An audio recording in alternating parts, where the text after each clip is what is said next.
the BioRevolution podcast. Your hosts, Louise von Stechow and Andreas Horchler. The BioRevolution podcast, medical machines get smarter, AI in Medtech, our topic today. Hello, Easy. Hello. We again have a guest. We're in Berlin with Julian Beimes, idalab Medtech expert. Welcome. Thanks for having me. Maybe we open the field by the quotes you brought, Easy? Yes, and I'll start with one of I would say he's kind of a thought leader in AI and MedTech, at least when I follow my LinkedIn profile. It's Jan Berger. He's at GE Healthcare, head of AI advocacy, and he says overall the idea with AI is really how can we automate tasks which are redundant, repetitive, and mundane. And I think that's a key question. Are these really the only and the right tasks for AI, or can we find some others?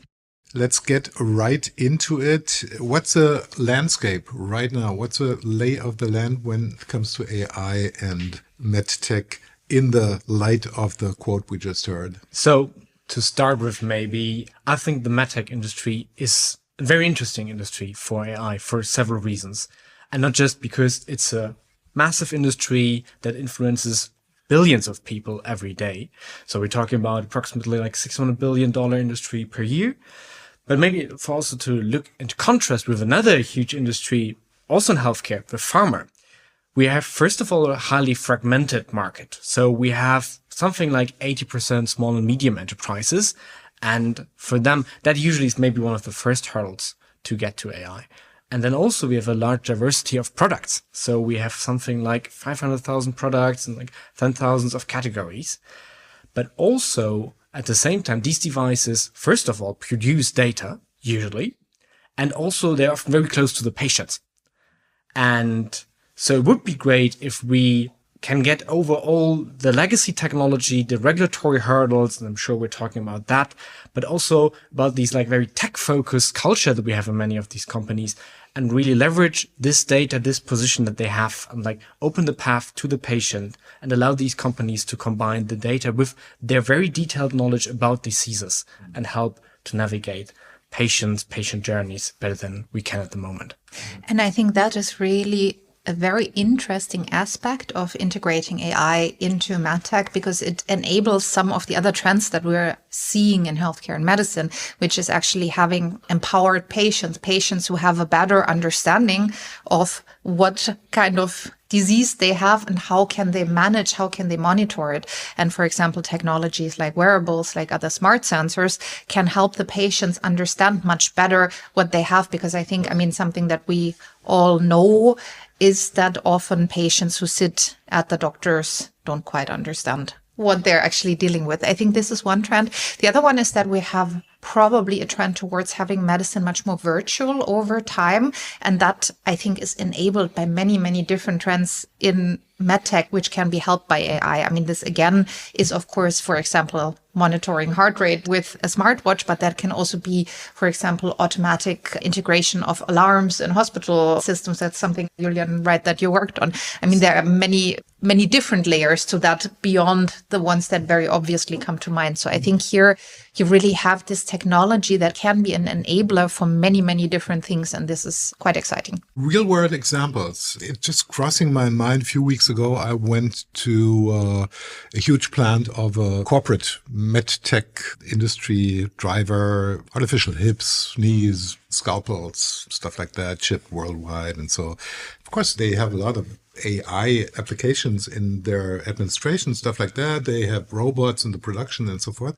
But there must be a lot more under the hood for them to accomplish through and by AI. I'm not picking on one corporate, of course, but want to see the big picture. So when we're talking about like what is needed so that companies in this field can actually leverage AI, maybe not only for the administrative work or like the production, but also actually something with patients and doctors, healthcare providers can benefit from, then I think we have several examples, but also it is complicated due to some regulatory hurdles, but of course also, for example, due to how the payment system is organized. So the people that usually benefit are not the people who pay for that. And so we have sometimes incentive systems that doesn't help. But we also have a couple of companies that were really, really successful. So to name maybe one or two. So Varian is probably one that made great success in their provider focus. So they had a focus on oncology, radiation therapy, and they built a whole suite of services around that. So AI tools for supporting things like treatment planning, like image segmentation. And they were recently bought by Siemens Healthineers. And back then, I think it was like 50% of their revenue was due to services. So they really made the way from basically being a maker of medical devices to also become a service provider. And I think that is one of the core challenges that many of these companies have.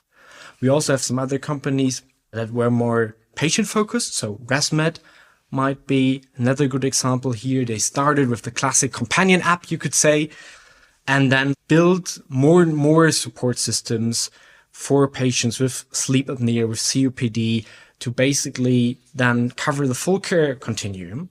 And now they're able, based on that, because they have all the data over the full patient journey, to put things like an AI-based personalized sleep recommendation on top. And I feel these are strategies that companies can learn from. And one part is to look at what do we want to focus on, but also how can we really build something along the whole way, from getting the data, getting the connectivity, to then the final step, building services on top.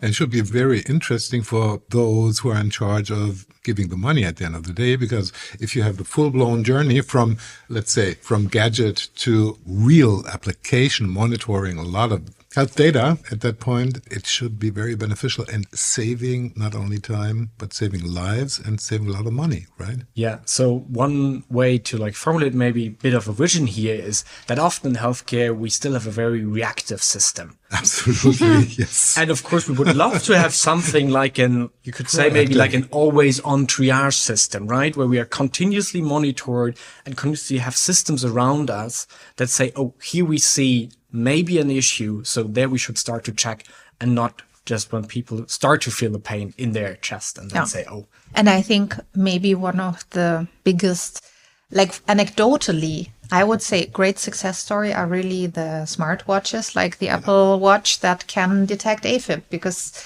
this is indeed really a change, right? If you notice on time that you might have a problem with your heart and not when it's too late.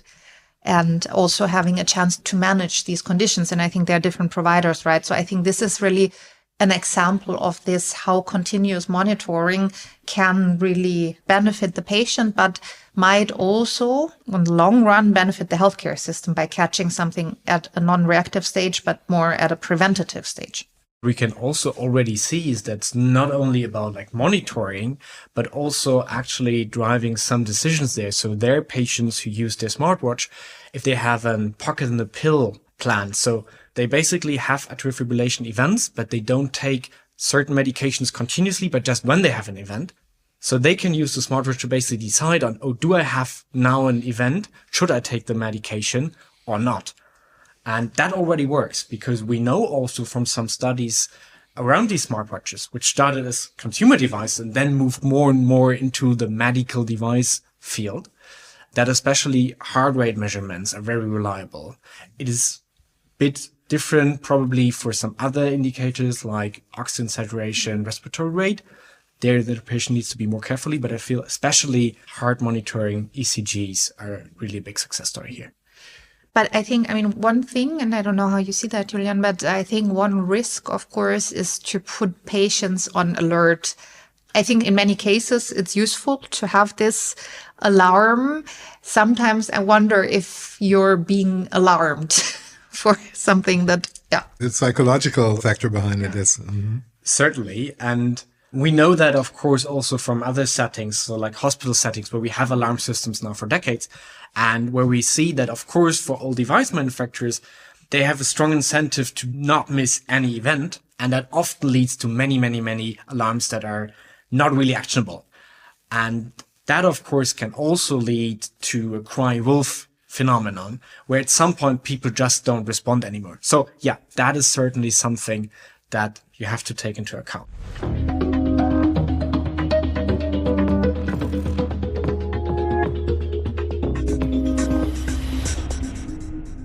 I'd be very interested in the regulatory framework. You mentioned that before, that there are some problems along the way. When I think about the wonderful German word digitale Patientenakte, I mean, the surveys showed very clearly years ago that patients who suffer from a disease say, hello, come on, give it to me, but those who are healthy say, oh no, data protection and so forth.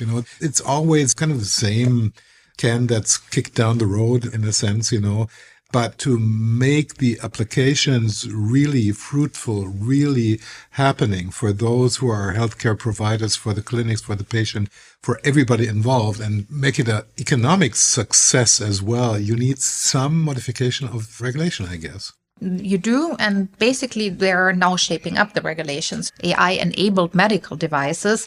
I mean, it has been difficult to regulate them because there haven't been so many in the past. And the focus was very strongly, for at least the ones that are authorized by FDA, on the radiology. So I think it's still 3/4, which are some kind of radiology type of medical imaging related devices.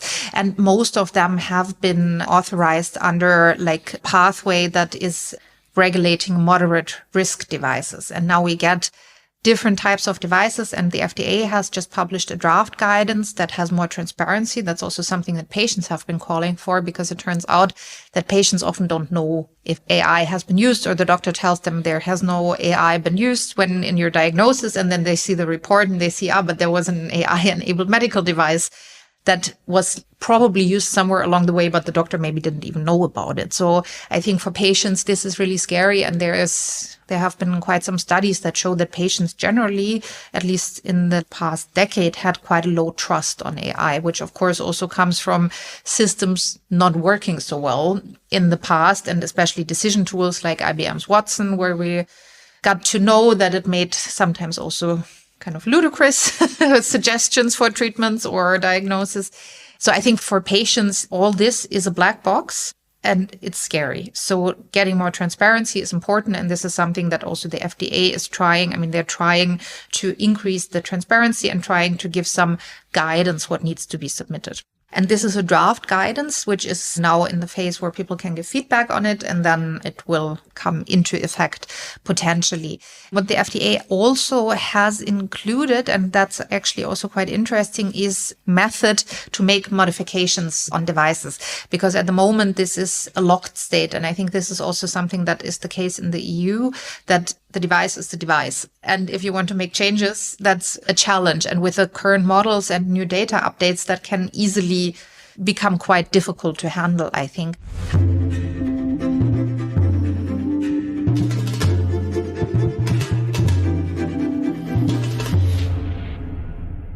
One thing I think that we need to take into account is that in the United States, at the FDA and regulations around healthcare and the regulations around AI, there is some volatility at the moment that I find it very hard to make predictions where it's going. I would assume that patient safety is not at the forefront of the minds of the people who make decisions at the moment around AI, but this is just my personal hunch on it. So I think here it's really a little bit difficult to see where this is going. The other part, in the EU, we have the MDR, the medical device regulation that was instated in 2021, which already is relatively complicated. Classifies medical devices based on risk, depending on, if it's like knee replacement, clinical decision support tool, or maybe a glove or something. I mean, depends how much risk the patient will be in if they interact with the device. But already there is a lot of uncertainty often. I have also been involved in some of these processes, and I can say there is a lot of uncertainty. And it's very difficult to navigate, even if you have experts on board. Experts make it easier, but there is just this risk classification process, the documentation process, and also finding the notified bodies.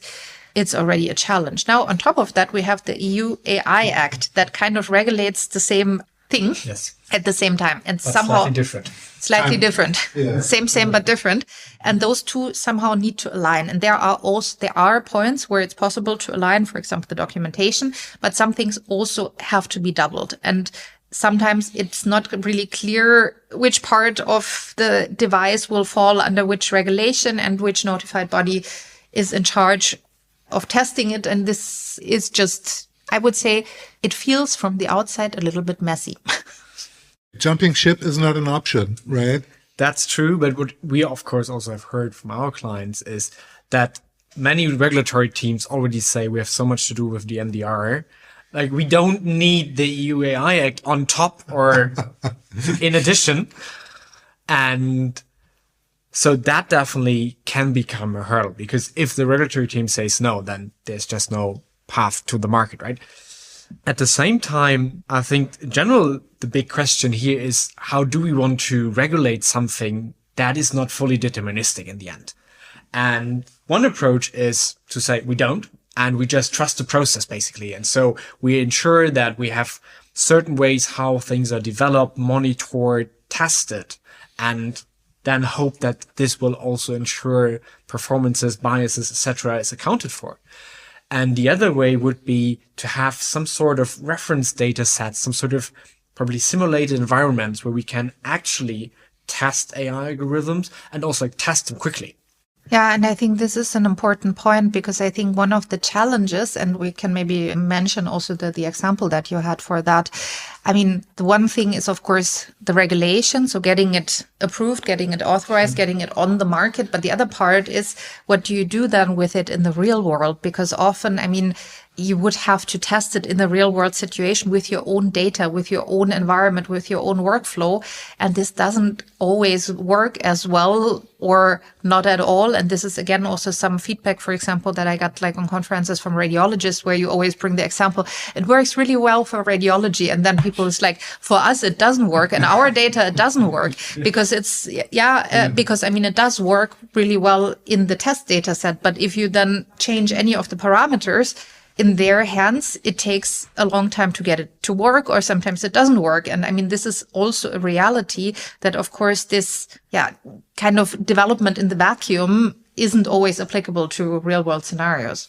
It's a field of real urgency, on the other hand, because we have to renovate our systems, because people like myself, and there are millions of them, are going into retirement right now. Meaning that the capacity needs are increasing, the amount of money is not increasing. So how do we deal with this? And AI might be part of the solution. I mean, speaking very, very generalistic, but at that point, we need a regulation that is kind of working and making applications possible. Yeah, and I think one thing that I think we could benefit from, both in terms of regulation, but also in terms of integration of these systems, because it's all very new, that we're like going through a lot of uncertainty here. And I think this is what we're feeling with these new technologies.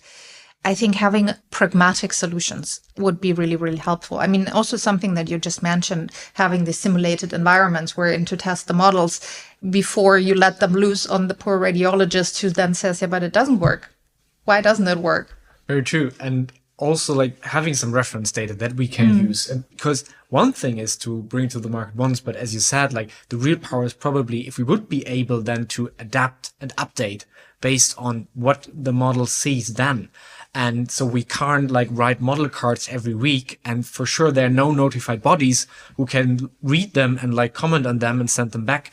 So we need to find a way how to also make a process possible that allows some sort of development cycles here. Yeah, absolutely plausible, because it's not an entirely new project, but in a sense, it's an update only. So that's a very different story. And there are some projects that are trying to move this idea forward of having some sort of testing facility. So this is TAF projects. One is here in Berlin at Charité, where they are working for the medical sector, the others for other sectors as well, and trying to come up with ideas how this could be done in a way that is at least semi-automated and not just based on like writing long documentation and then printing them and sending them to the TÜV.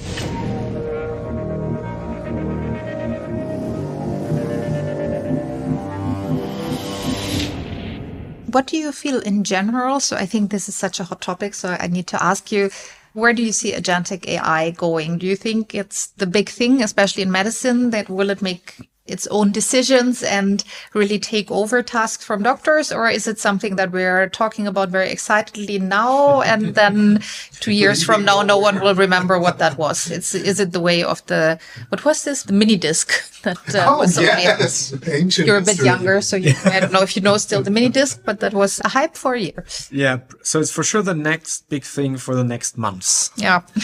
Okay. That's what we can say. I feel in general, the idea is plausible to say, okay, we have these gigantic models, but they're really hard to steer. They're really hard to tailor to specific tasks. We try to basically modularize that and break this into components, and these components are specialized on something.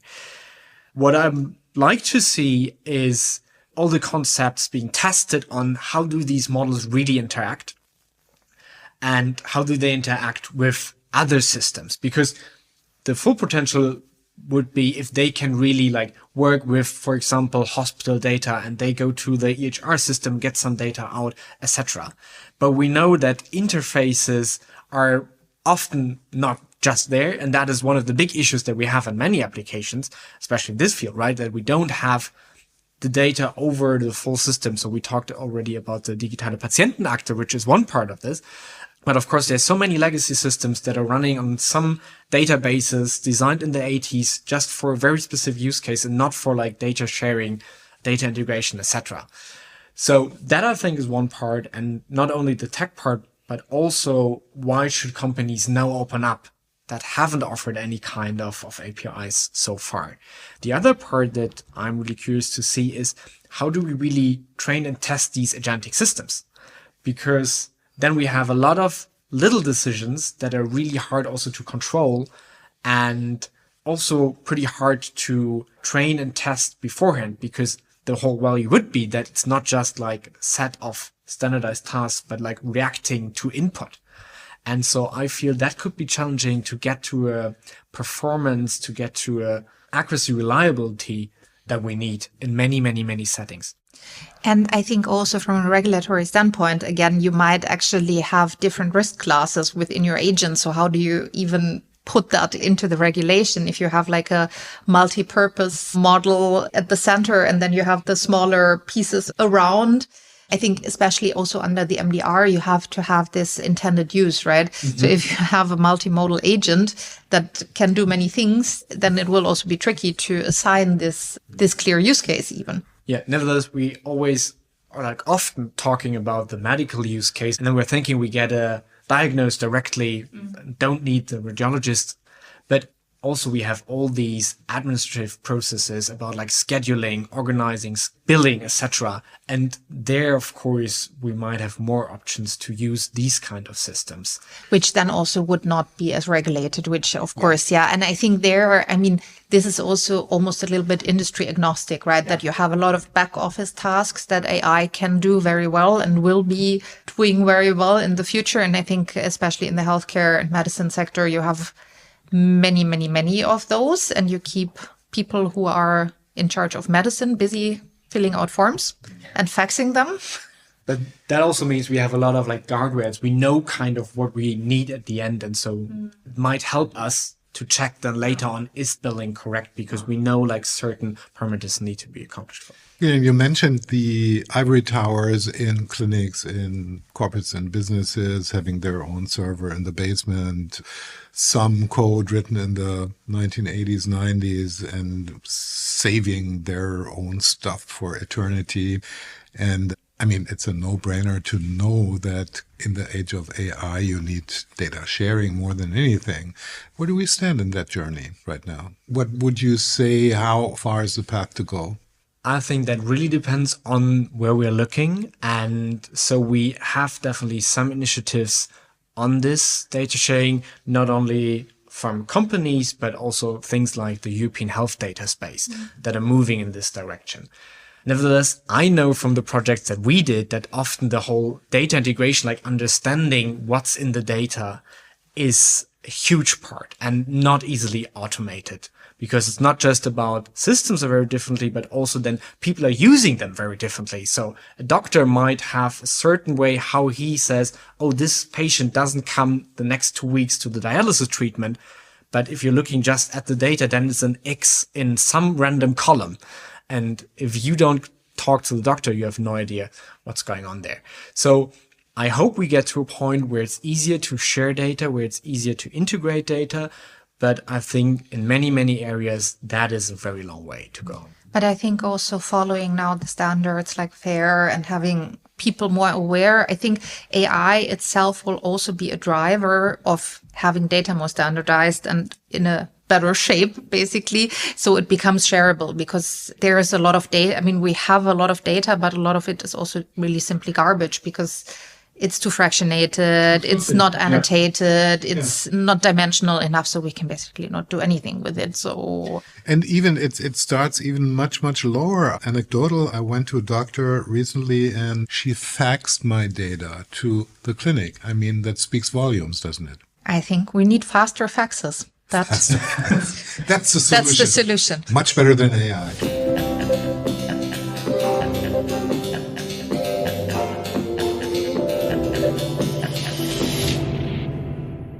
Julian, this was really nice. Maybe to finish off, can you very briefly say what are you most excited about for AI and Medtech? Do you have any example where you say, wow, that's pretty cool? So I think everything involving multimodal data and combining very complex data, making sense of that and helping to understand even better what's going on, what might be reasons for disease. And I think we see that it's not directly Medtech, but another area that I've worked recently quite a bit. And so for Alzheimer, now just from like looking at the real world evidence, we have new hypotheses on, okay, maybe certain vaccines might have some sort of protective effect. Maybe a better dental hygiene might have some protective effect. And I'm really sure there are way more examples also for everything around Medtech and the data that is in these devices, once we can access them and really start to work with them. And that's cool because these are the companies who have all the data, right? Because they're at the patient. So I think there's really a massive potential, as you pointed out in the beginning. The BioRevolution podcast, Medical Machines Get Smarter, AI in Medtech. Julian Beimes was our guest. Many thanks again. Thanks. It was a pleasure. Thank you, Easy. Thank you. This was the BioRevolution podcast. Please subscribe to our show. And if you have remarks, please visit sciencetales.com. sciencetales.com, indeed. And we'll be back with more exciting stories from the BioRevolution. Thank you for tuning in.